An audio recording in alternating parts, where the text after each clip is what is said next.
या निवडणुकीमध्ये मतदारांमध्ये प्रचंड उत्साह आहे आणि उत्साहाबरोबरच प्रचंड सहानुभूती ही या निवडणुकीमध्ये शिवसेनेचे पक्षप्रमुख उद्धव बाळासाहेब ठाकरे यांच्याबद्दल आहे, त्याचबरोबर शरद पवार साहेबांबद्दल आहे आणि त्यामुळे उत्साहानं मतदार बाहेर पडतो आहे।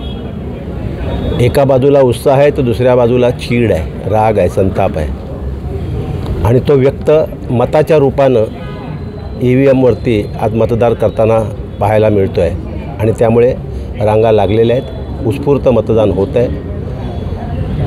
त्यामुळे या कदाचित 5-6% मतदान वाढण्याची शक्यता आजच्या एकंदर वातावरण असं वाटते की किमान 5-6% मतदान हे वाढेल आणि जे वाढलेलं मतदान आहे हे 100% इंडिया आघाडीचा उमेदवार म्हणून मला मिळेल हा विश्वास आहे आणि साधारण जे मतदान होईल त्याच्या अलिबाग शहरात तरी किमान 70% मतंही मला मिळतील असा माझा विश्वास आहे।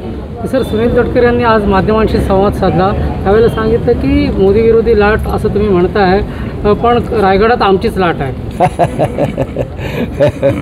ते आता आज मतदान संध्याकाळी संपेल आणि लक्षात येईल 4 तारखेला मतमोजणी होताना रायगडामध्ये इंडिया आघाडीचीच लाट आहे आणि त्यामुळे दुसऱ्या कुणाचाही विचार रायगडचा मतदार करणार नाही आणि त्याचं शिक्कामोर्तब आज मतदानाच्या रूपानं होत आहे। 4 तारखेला मतमोजणीच्या वेळेला रायगडचा निकाल अतिशय स्पष्ट असेल।